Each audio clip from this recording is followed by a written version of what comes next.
Monsignor Roberts' priestly mantra is taken from the scripture passage in Micah. He has shown you, O man, what is good, and what does the Lord require of you, but to do justice, and to love kindness, and to walk humbly with God. Today, he is celebrating his 40th anniversary to the priesthood. Born on the island of Bimini in 1953, Monsignor says he is blessed to have been raised by such a wonderful community where his priestly vocation was fostered. I owe a debt of gratitude to my parents and other family members, siblings as well, for helping to create a kind of a spiritual atmosphere that I was brought up in, being an altar server from a little boy, and getting a sense of church from way back then as a little child, even though I didn't understand much of it. However, later on in life, in high school, there was this a Benedictine nun by the name of Sister Aloysius Weber, who was out of Minnesota, and she told me one day that she said, "Simeon, you know, you have a vocation." And I would say, "Sister, what's that? What's that?"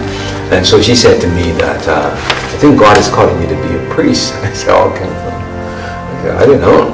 And so she put me into the hands one time when Monsignor Moss came over. I went to Catholic High at the time in Freeport, and so Monsignor Moss, he conducted a retreat for us, and she told him about me, and he wanted, and he said that she made sure that I have a kind of a meeting with him, and sure enough, we did just that, and he told me that. Sister mentioned to him that I have a vocation and that I'm interested in becoming a priest. So I said, "Well, I'm not sure about that, because I think that I want to get married and I want to have a bunch of children." Oh, Jesus Lord, I want to have a bunch of children, in his hands and stuff like that. And he told me, he said, listen here, you will have a lot of children. And St. Moss told me that you will have a lot of children. And sure enough, when I became a priest, but Lord in the morning, you know, man, there are so many people who came into my life, who was able to mold and shape my life, journey with me, with my ups and my downs and stuff like that, able to laugh at me, laugh with me, we laugh together and all of that. He received his priestly formation at Regional Seminary of John Vianney in Trinidad and St. John's Abbey in Minnesota. In July 18th, 1980, he was ordained a deacon by the late Bishop Paul Leonard Haggerty, OSB, in his home parish, Holy Name Church in Baileytown, Bimini. On February 19th, 1982, he was ordained to the priesthood by Bishop Lawrence A. Burke, S.J., just 4 months after his consecration as bishop of the Diocese of Nassau. As a newly ordained priest, Father Simeon Roberts' first assignment was at St. Cecilia's Parish, where he served for 6 months.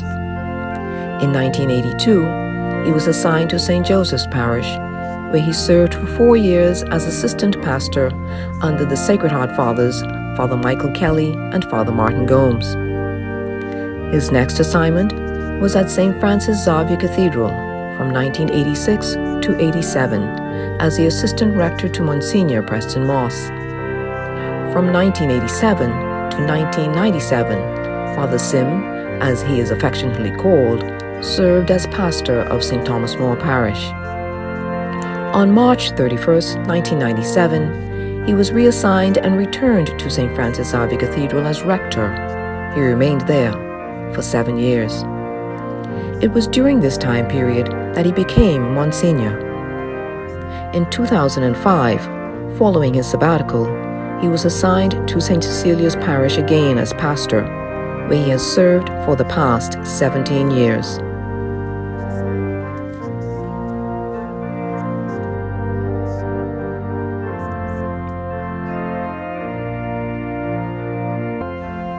Along with his parish pastoral duties, Monsignor Roberts served on several committees, including hospital chaplain. However, very close to his heart are To Encounter Christ, known as TEC, Koinonia, and the drug unit at the Sandilands Rehabilitation Center, all of which he served as spiritual director. The programs that really meant a lot to me would be like that of TEC and Koinonia. Why? Because you see transformation. You see, one of the things you see people who would say, I don't know why I gave up my weekend in order to come here. That Friday night, you would see them saying all of these things, being a bit antsy, saying that they wish they hadn't come and that kind of thing. And then during the course, either the night or the following day, BAM! Something hits them and that kind of thing. And they have this kind of an encounter with the Lord. And so doing, they find themselves in tears, or they find themselves saying, wow, I'm happy that I didn't leave. And then we see the transformation. Also had the opportunity to spend about 30 years at the drug unit there at Sandilands. I'd been challenged by a lot of those young men. A lot of them never liked the Catholic Church, and so I would just go. I would never tell them that I'm a Catholic priest, but they'll find out. And so my reflection to them is never ever about documents or just dogma, but it's always about sacred scripture. And we'll just sit there and we'll just elaborate on various passages and stuff like that and see what it means to us, how it can help us to become better human beings.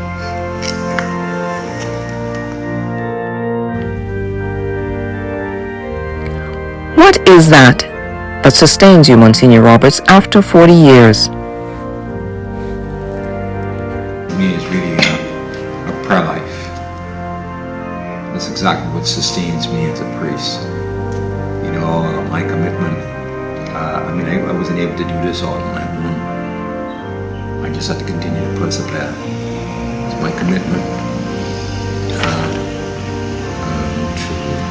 to my vows, and able to make morning prayer means a lot to me. It's something that I cannot do without. An evening prayer. And finding time, to get deeply involved in spiritual readings and anything that would be able to assist me, lift my spirits and help me along the way as a priest. And for that, I'm indeed grateful. The hardest thing as a priest that has been for me is that 2 years ago,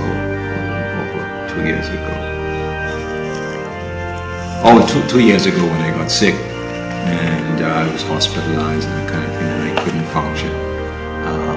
I'm the type of person that I want to celebrate Mass every day. There's absolutely nothing that would stop me from celebrating the Mass. I feel as if that's what I was sent here to do, and that's the commitment that I made. So you would notice that people would always say to me, Father Sim, if there was ever a Mass that I could attend during the week, they always tell me, say, hey, if you come to St. Cecilia's where you are, there'll always be a Mass. And sure enough, whether it's going to be a holiday or whatever it is, I feel as if that I got to celebrate Mass. I just have to do that because it means the world to me.